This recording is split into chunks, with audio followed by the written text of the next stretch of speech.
Hello world. I've been wanting to make a video demonstrating math dictation into licks for a while because I think this is something really useful, especially for people who may not be able to type or have like RSI and that sort of stuff. And I wanted to demonstrate that this is a viable solution to that sort of problem. It can be used. I myself, when I was looking into my options, this was something that was one of the last things I came across, and it turned out being the solution I needed for my use case. And one of the biggest questions I had when I was starting out was like, is this viable? Will I be able to complete a whole course using this sort of setup? And lo and behold, the answer was yes. But back then I didn't know, and there weren't many resources in terms of like, I didn't know there were. Now I know there are communities online. Specifically, the creators of Mathfly are quite active online. Like Mike Roberts, I believe his name is, and there are like whole communities dedicated to like dictation and discussing how it works and people's setups and all this sort of stuff. But back then I didn't know, and it was hard to find information about. So I think YouTube is like one place where people will like search up. I know I was searching up like dictating math. So I want to kind of like demonstrate the viability of this, discuss advantages, disadvantages, detail the setup a bit, and talk about other options. But first I'll start with like just examples. My dictation will be a little rusty because I've moved on to another setup and haven't used this for a while. But I wanted to demonstrate this because it is easier than other setups to set up, although less powerful. I haven't had time to like fully polish this. It is very customizable. So you will see me making mistakes here and there or like inefficient things, but whatever. So I'm gonna go for it. So getting started. Wake up, let, space, math mode, urge equals, cosine, parens, plex, go right, comma, drum urge equals, minus, sine, parens, plex, go right, drum plex, right arrow, drum plex equals, fraction, drum urge, go down, minus, sine, parens, plex, go right 2, go right 1, shock. Math mode, integral from 0 to Greek pi over 2, go right. Sine, parens, plex, go right. Cosine, parens, plex, go to sleep. So yeah, like sometimes you speak too fast and you get mistakes like this, like a G shows up.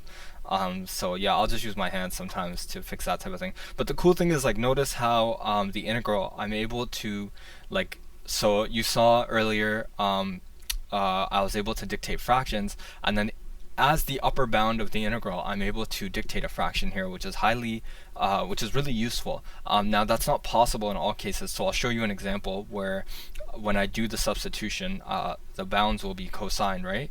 But it's not possible there. So for example, wake up equals integral subscript cosine parens 0, go right, superscript cosine parens Greek pi over 2.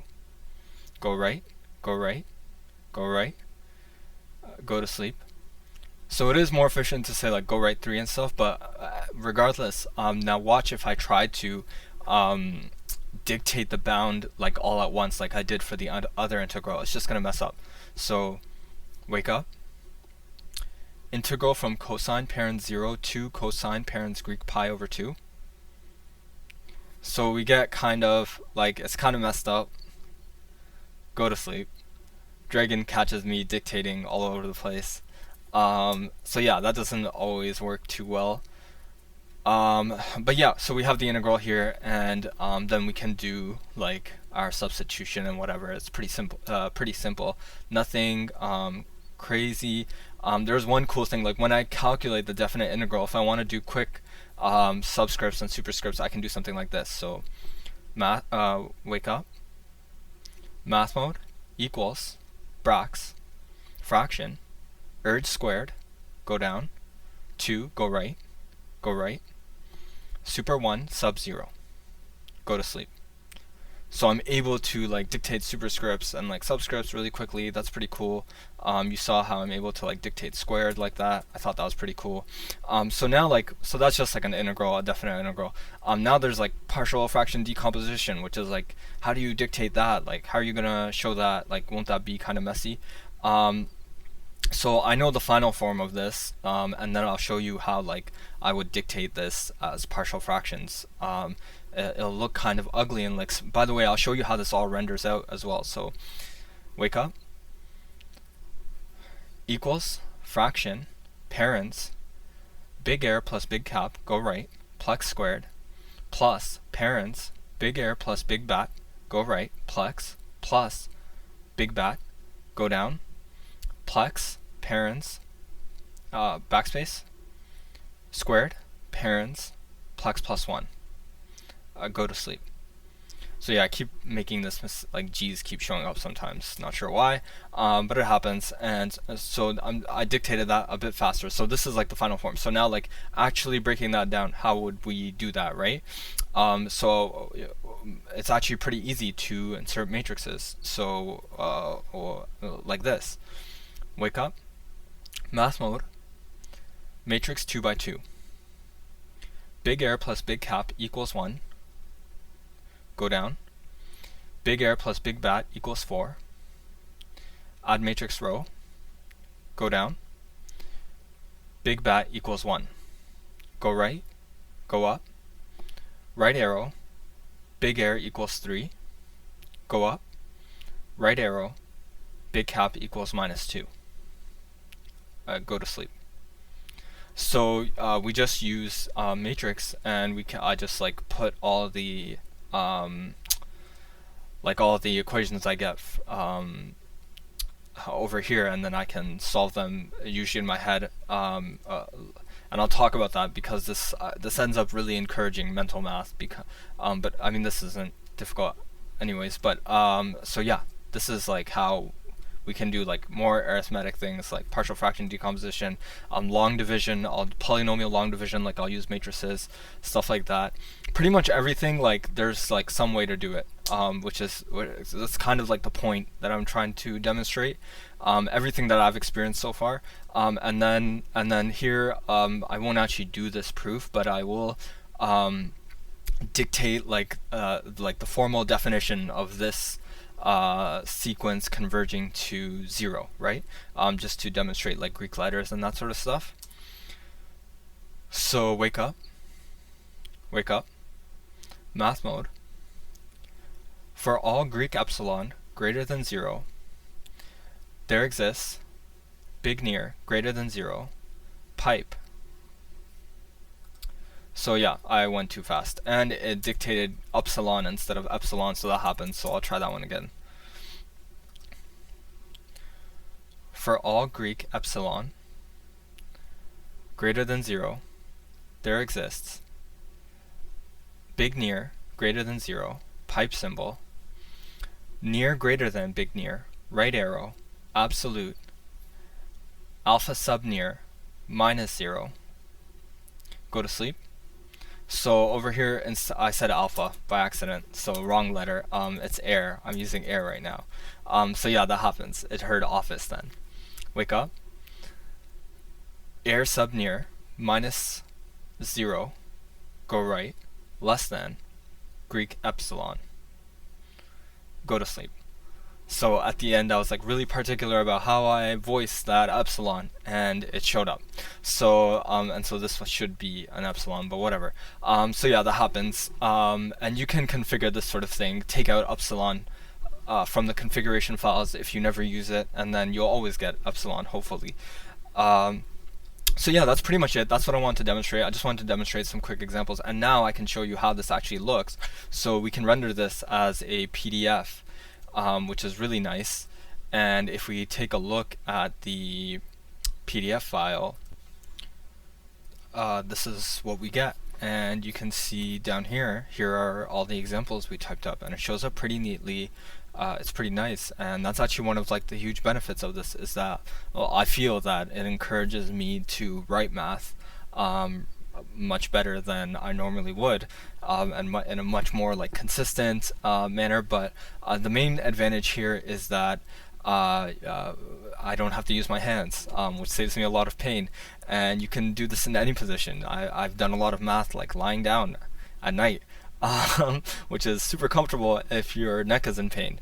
So yeah, so no writing. You don't have to. You can lie down and do this sort of thing, and it encourages you to write like much better. So like here's a proof I wrote for the fundamental theorem of calculus, and it's just so neat, with all my justification on the side. So I think that's very useful, and just like dictating in this format or like using LaTeX or something like that is quite useful, for that. Now the other thing is, the other advantage of this, as opposed to something like, because you can dictate LaTeX code, but here's an example of the LaTeX code that I'll show you. So here's the LaTeX for the same file I was showing, the fundamental theorem of calculus. It's quite messy and hard to, not that it's messy, it's just hard to read or imagine like trying to think and dictate this sort of thing, at the same time. It's not that easy. So this is quite advantageous to using something like LaTeX. Now, coming back to the PDF. So yeah, as I said, it is quite advantageous. Now the only disadvantage I would say is like things like doing rough work. It's pretty difficult. Like me on an exam, like when I was trying to do rough work, I would be very driven to kind of like take the hit and do it with my hands. And the reason for that is like if you're doing some sort of arithmetic or like some crazy multiplication or subtraction and you want to do rough work, dictating a matrix, so to set that up is quite difficult, right? Like how would you do it? Like if I start typing it out right now, like how would you want to do like some crazy, like this is like whatever, like this is easy, right? 51 minus 7, right? Like that's how I would, how would you do it? Like if you really had to subtract some crazy numbers or multiply some crazy numbers. And that's one thing that I've noticed, which is like I've really like although we don't need any crazy mental math skills, like in university calculus all the numbers are really nice, but like generally I've really like had to plan out my solutions. When I'm writing an exam, like I really sit there and I just like plan out the whole solution, because I really don't want to dictate the wrong solution and then have to dictate the whole thing again, because it does take time. Now I was dictating slow in my examples, but you can definitely dictate faster, and there is other software which I've been mentioning, it's called Talon, that goes way faster than this. But yeah, so it's kind of like tedious to have to dictate everything again, or like doing rough work, like checking a partial fraction decomposition. Like I'll just take the L and and dictate that and like write that out. So I have these random computations on the midterm paper. And so the other main disadvantage of this is related to the actual like software dependencies. And to kind of demonstrate that, I put together like a chart thingy, which is right here. So this is kind of just like demonstrating what you kind of need to get all of this working. So what we have is Dragon at the bottom, which is what you use for your normal dictation, just dictating like normal text. And then on top of that you need Python, and this thing, NatLink, is kind of what's running the whole show. This is what allows Mathfly and other things, like I think it's called Dragonfly and Castor and these sort of things, to hook into Dragon and use it to define all these like math commands. And so this is kind of like hard to get going, and the reason I say that is because like I know I struggled a bit setting it up, because it relies on Python 2 and all these other dependencies, and I thought it was just me, but then like my school also the IT people over there struggled to get it set up. Yeah, it is kind of like, I mean, the setup you can manage, it's not like something crazy, but there is like always, and this is, I was talking about disadvantages, there are always like sometimes something goes wrong, something doesn't work. Like one time I had to randomly reinstall Dragon, which is kind of like annoying, or like one time NatLink stops booting, or like So that can be annoying to like have to deal with sometimes. And then you have Mathfly all on top of that. So Dragon is what's giving you your dictation, and Mathfly is what's letting you do all the math commands into Lix, which itself depends what you need to install LaTeX for. That's whatever. So this is kind of like the whole setup here. I just want to demonstrate that. And yeah, that's pretty much it. That is math dictation in a nutshell. And just like some resources for that, and I'll leave links to these. This is the site for Mathfly. They have instructions, a few videos here and there to demonstrate. They have documentation on their GitHub page actually. So they have documentation here demonstrating all their commands. It's actually very useful. And yeah, you can probably get, if you're using this at school, you can probably get them to print this out for you in case you like forget commands or something. And then this is the site for Natlink, and that's pretty much everything you need for this. And the other thing I just wanted to show was Talon, which is like something new I've been using. And this is available on Linux and Windows as a private beta, and it's super fast, super useful. To dictate my math notes now, I use this exclusively. And I moved on to this because I needed to start coding, but this is much more like configurable than Mathfly is, obviously, because its purpose is much broader. And this is much faster, and maybe like maybe at some point I'll make a video about this or something demonstrating my usage of it, although it does require a lot more configuration. And that's all I wanted to demonstrate, so good luck.